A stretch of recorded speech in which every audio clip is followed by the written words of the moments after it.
Bonjour, Eddy Ben Ghanem, chef pâtissier au Trianon Palace Versailles. Je suis là-bas depuis quelques années. J'étais auparavant chef pâtissier au Ritz et j'ai travaillé dans des maisons comme le Crillon, le Georges V. Donc voilà, pâtissier d'hôtel.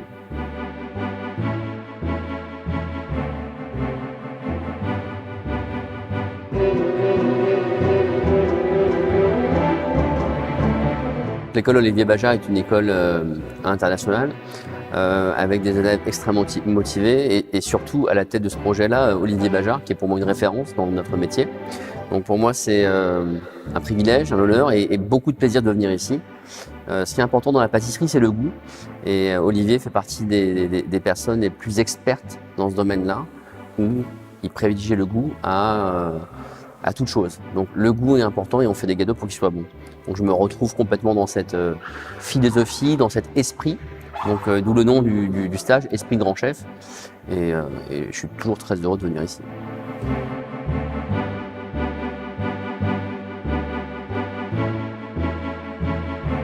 On vient dans l'école Olivier Bajard pour apprendre une pâtisserie française. Les jalons sont posés, le chemin est tout fait. Et quelle que soit la culture, les élèves viennent pour apprendre quelque chose de très particulier qu'on retrouve ici. Le but d'un stage, c'est de partager et d'apprendre aussi à nos élèves que faire simple, c'est la clé. Les 2 premiers jours, c'est vraiment une partie où chaque élève travaille mais suit le fil conducteur du stage, donc qui sont mes desserts. Et le dernier jour, il y a un lâcher-prise et en fait, les esprits se révèlent, les personnalités se révèlent, on prend des risques, on fait plein d'autres choses différentes. Là, on a un exemple sur le baba où on va dans plein de directions différentes et à la fin, en fait, c'est super intéressant parce que on se rend compte que 3 jours, c'est peut-être presque pas assez. Ce qui est important, c'est de respecter l'ADN d'une recette. L'ADN d'une recette, l'exemple, c'était l'huile flottante. L'huile flottante, c'est blanc d'œuf, caramel et crème anglaise. Et le but, c'est de vraiment rentrer dans cette recette par son ADN et de changer la texture de ce dessert-là. Et le but d'un gâteau, c'est qu'il soit bon. Donc, partage, plaisir et expérience. Le but, c'est pas de se dire le dessert, c'est ça et c'est pas autrement. C'est ma vérité, donc je sais. Le dessert, c'est de jouer sur les textures d'un dessert, les rythmes qui peuvent être donnés par du croustillant, du moelleux, du liquide et du froid. Donc, ce qui est tout à fait logique en fait. Mais c'est les aider à prendre le risque d'essayer autre chose et de travailler différemment.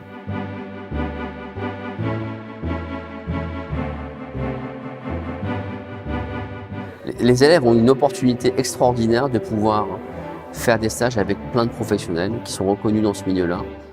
C'est une opportunité incroyable et si j'avais eu l'opportunité de le faire à leur âge, je l'aurais fait sans aucun problème. Partager, c'est la clé. Il faut être curieux, donc soyez curieux, soyez curieux, prenez des risques, posez des questions, essayez, trompez-vous, faites des erreurs. L'erreur est la base même de l'apprentissage. Quelqu'un qui fait pas d'erreur, c'est quelqu'un qui fait pas grand-chose en fait. On veut savoir pourquoi on a fait une erreur, pourquoi ça marche pas, et c'est là où l'apprentissage est très fort. Je souhaite et je veux être dans une notion de plaisir et de partage. Et quand le contrat est rempli, ça se sent en fait. Quand on rentre dans le labo, on sent un peu de tension parce que les gens veulent bien faire. On sent aussi de la fierté d'avoir fait un truc qu'ils n'avaient jamais fait.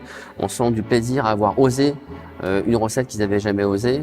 Moi, j'ai goûté un sorbet à l'huile d'olive, c'était extraordinaire. Donc, c'est tous ces éléments, c'est tous ces détails mis bout à bout qui font que moi, je viens, c'est que du plaisir en fait. C'est un vrai investissement. Mais pas que moi. Les élèves aussi sont obligés de s'investir. Et donc, on rentre en contact et on rencontre des gens super chouettes.